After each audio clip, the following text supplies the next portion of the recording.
pergunta sobre... Porque tem muita gente aqui que vem tudo bem, não acredita, aí não há provas históricas desse Jesus histórico, mas o que a gente tem hoje? A gente esteve lá em Jerusalém e aquela emoção de pisar em alguns lugares onde certamente o Jesus histórico, pelo menos para quem não acredita que ele é o Filho de Deus, que é Deus, ele passou, a gente sabe que ele passou por lá. E o que mais a gente tem de provas? O Santo Sudário não foi provado. O Santo Sudário porque o Santo Sudário é do século XII, né? Exatamente. Veja bem, quando a gente fala provas, essa palavra tem que ser um pouquinho explicada. Em primeiro lugar, porque... Ou indícios, né? Ou indícios, né? Não, mesmo a palavra prova mesmo, eu vou explicar por quê. Dependendo do que você está trabalhando na área acadêmica, uma prova que você vai buscar para um tipo de pesquisa é diferente da outra. Se eu quero, por exemplo, encontrar a prova de que tal medicação ela controla o diabetes, tá certo? Eu vou com prova laboratorial, eu vou dar uma olhadinha ali no como é que a diabetes controla, de acordo com o reagente, aquela coisa toda. Se eu já estiver fazendo uma pesquisa de intenção de votos com estatística, não é aquela prova laboratorial. Aquela informação laboratorial não vai me resolver nada para saber com a pesquisa de boca de urno quem que vai ser o próximo prefeito de São Paulo. Então são linhas de pesquisa diferentes que têm provas diferentes. Eu quero deixar isso pontuado porque às vezes as pessoas pensam em prova muito assim, como sendo tudo a mesma coisa. Ou CSI, né? Se você não encontrar o DNA de Adão lá no Jardim do Éden, então é porque não existiu. Não é assim. Se fosse assim, 90% da ciência não existiria. Mesmo trabalha porque, com lacunas a ciência trabalha também, com lacunas. Você tem o próprio Sérgio colocou aqui agora se foi ele, se foi o Jaime, colocou aqui, são modelos. São modelos, você tem hipótese, alguns colocam uma hierarquia que outros não aceitam. Você tem primeiro o fato científico, depois você tem hipótese de trabalho, depois você tem a teoria, depois vira lei, alguma coisa assim. Bom, então vamos lá. Com isso colocado, eu tenho que procurar quais são as evidências. Eu gosto dessa palavra evidências, de que Jesus... Nessa loucura... Todo mundo briga por causa do programa e ó... Gente, valeu, viu? Vocês me deixaram famoso com essa música aí. Mas então o que acontece? A gente tem que procurar os indícios de que o cristianismo realmente é autêntico. E esses indícios não se limitam apenas a eu quero uma fotografia de Jesus lá na Santa Ceia e ainda com o teste do DNA lá para ver se é digital lá é do Judas mesmo. Não é assim. Isso é pueril, é uma caricatura. Nós temos que ver, por exemplo, de ordem sistemática, o relato dos evangelhos. Ele está para o lado de um relato fictício ou verdadeiro. Por exemplo, eu estive um tempo desses com o governador de São Paulo, Tarcísio. E achei interessante que a gente estava conversando sobre arqueologia, e o governador Tarcísio ele falou assim, é interessante, olha o que ele puxou, e ele está certo. O milagre da ressurreição, por exemplo, se aquilo fosse um conto da carochinha, eles não iam colocar que a primeira pessoa a ver Jesus era uma mulher, Maria Madalena. Eu colocar um homem. Exatamente, porque a mulher não tinha valor legal o depoimento dela. O escândalo dos evangelhos, a propaganda de Jesus era anti-midiática, porque Jesus fazia tudo o contrário do que era para fazer. Ele tratou Maria Madalena como discípula, ele pegou crianças no colo, tudo que hoje é bonitinho na época não era. Um evangelista que fosse criar uma história fictícia para atrair Jesus, ele não ia contar aquilo. Jesus sentou à beira do poço e pediu ajuda para uma mulher samaritana. Contar a história de ressurreição, ninguém acredita nisso. Então os evangelhos eles contam uma história absurda demais para ser inventada. Outro detalhe, o próprio Stuart Mill, que era ateu e é o fundador do método científico, mais ou menos, a sistematização, porque o fundador do método científico é Francis Bacon, mas quem sistematizou as leis do método científico foi Stuart Mill. Stuart Mill falou, olha, quando eu olho para o evangelho, e o cara era ateusaço, né? Ele fala assim, Jesus, só alguém maior do que Jesus para inventar Jesus. Ele é grande demais para ser invenção de algum produtor literário. E o C.S. Lewis depois vai retomar essa frase do Mills e fala o seguinte, realmente, então se Jesus foi inventado por alguém, mostre quem inventou Jesus, aí já é C.S. Lewis falando, porque eu vou segui-lo. Porque realmente, eu digo a mesma coisa. Se Jesus foi criado por alguém, me fala quem é esse alguém que eu vou devotar esse cara aí. Cara. Isso dentro do ponto de vista literário. Existe uma diferença muito grande entre os evangelhos e as biografias A Vida dos 12 Césares de Suetônio, por exemplo. O estilo, você vê que a narrativa não é de criar uma novela, uma metáfora. O querigma era algo autêntico. Tanto é que eles entregavam a vida deles por aquela história. Pedro falou o seguinte: nós não demos a conhecer os ensinos como se fossem fábulas engenhosamente inventadas. Pelo contrário, nós fomos testemunhas do que aconteceu. Nós somos testemunhas. E eles morreram por causa daquilo ali. Olha, eu não conheço nenhum especialista em Shakespeare que dê a vida por sua interpretação de Hamlet. Mas quantos morreram por Jesus? Tá certo? Olha o efeito do que Jesus provocou no mundo até hoje aí. Outro detalhe curioso, agora indo para a arqueologia. Nós temos comprovações da existência de Jesus muito antigas. Você tem Tácito mencionando Jesus, que não era cristão, nem judeu. Suetônio menciona Jesus. Você tem Plínio mencionando Jesus nas cartas de Plínio.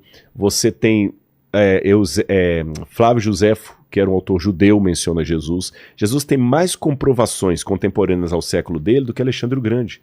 Ah, é? A biografia mais antiga que eu tenho de Alexandre o Grande, das que chegaram até hoje, data de 300 anos depois da morte dele. As Vidas Paralelas de Plutarco. E mesmo essas Vidas Paralelas, o manuscrito mais antigo que eu tenho data de 1000 anos depois.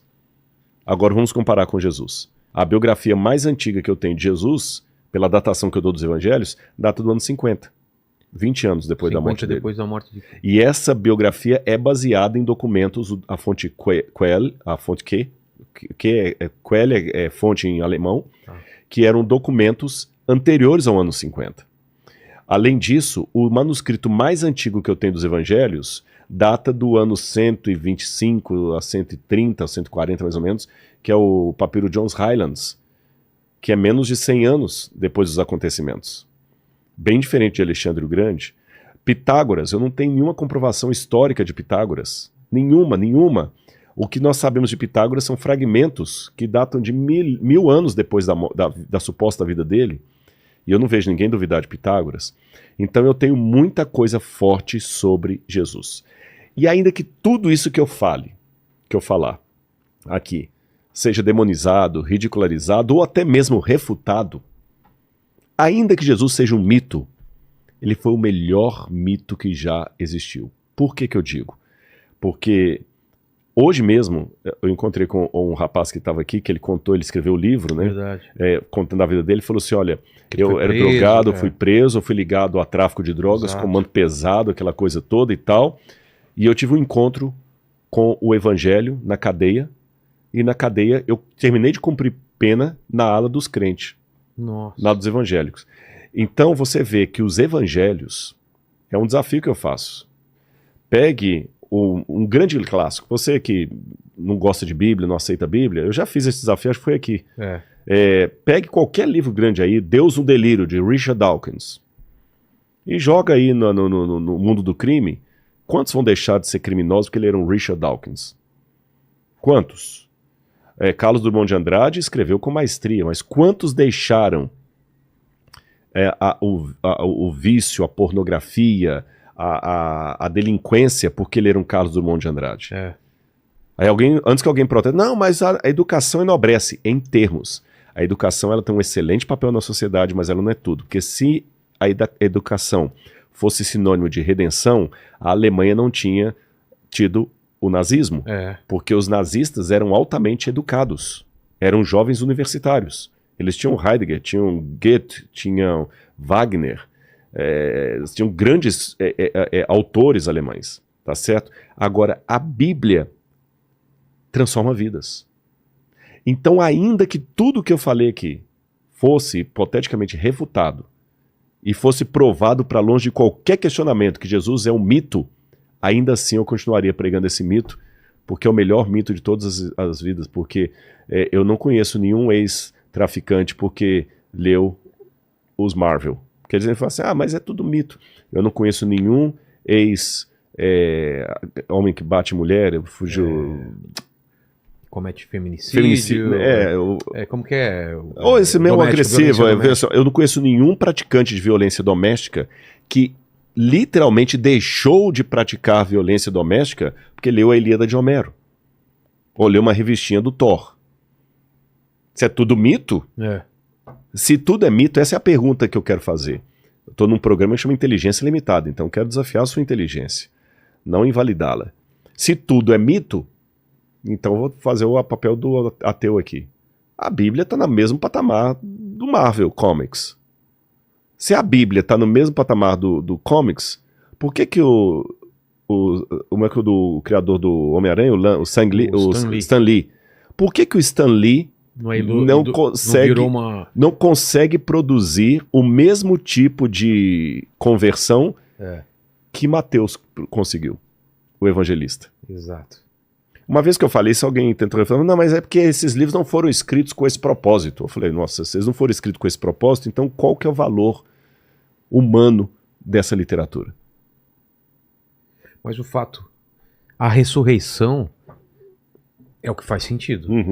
Porque senão ele seria um homem comum. Quando ele, depois de morto, ele ressuscita, é o que faz toda a diferença, não é? Tem um autor chamado Müllermann, ele é um dos maiores especialistas em lógica aristotélica. Eu tô dizendo assim, se não tivesse essa parte dos evangelhos... Não, aí ele seria um homem legal, beleza, pode até ter feito milagres ou qualquer coisa, mas realmente a ressurreição é o diferencial. Porque você tem grandes personagens na história aí e nunca ressuscitaram. E eu sei que essa pergunta vai vir. Mas não diz que todo o evangelho é um mito dos pagãos lá, né? Que Jesus ressuscitou porque o Tammuz também ressuscitou, que Dionísio ressuscitou. Tem gente que faz uma comparação tem muito. Tem aquele documentário Zeitgeist que colocou isso aí. Verdade. Por exemplo, aqui Jesus ressuscitou, mas porque Osíris também ressuscitou, então foi um plágio. Não confunda. A ressurreição é inédita. Quando esse pessoal fala que Osíris ressuscitou, Osíris não ressuscitou. Osíris foi esquartejado por Sete, o irmão dele. A esposa dele, Ísis, recolhe os pedaços dele e dá uma sobrevida para ele no mundo dos mortos, onde ele está mumificado. Não teve nada de ressurreição.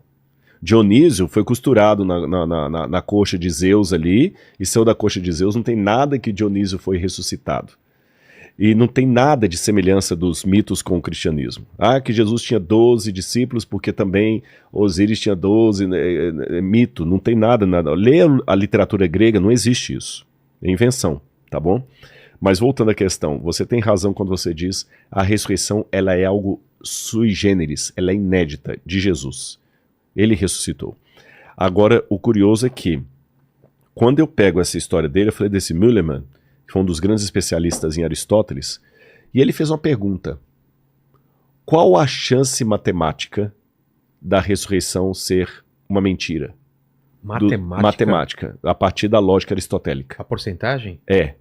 Qual? Ele descobriu que, aliás, ele fez a pergunta, foi no positivo. Qual a chance, a partir da lógica aristotélica, porque você pega a lógica, é muito complicada na filosofia, são duas matérias dificílimas, metafísica e lógica. É quando você pega esse nosso diálogo aqui e o reproduz em forma de equação. Tá. Ou um debate. Aí na equação, você vê, peraí, o argumento dele não procede, porque na equação, ele transforma tudo, ele não é que abandona, ele substitui uma linguagem por outra, que é a matemática e a linguagem.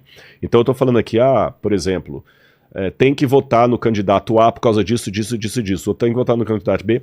Um bom logicista ou filósofo de lógica, ele pega a minha fala, a fala do meu oponente e vai transformando tudo em equação para ver se tem coerência a minha argumentação ou se o meu argumento é autorrefutável. Entendi. Ele mesmo se desmente.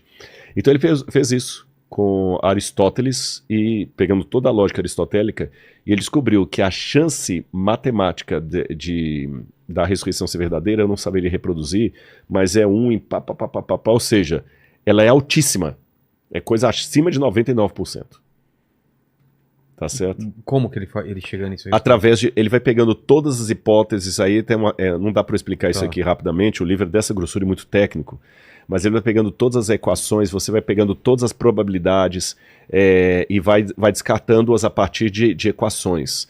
Por exemplo, você esgota tudo que é possibilidade. Por que alguém ia inventar uma história da ressurreição? Então você vai trabalhar toda a hipótese. Essa história foi inventada. Entendi. Não, ela foi fruto de uma alucinação coletiva. Não, ela foi fruto de uma lenda, de uma parábola. Não, ela foi histórica, mas equivocada.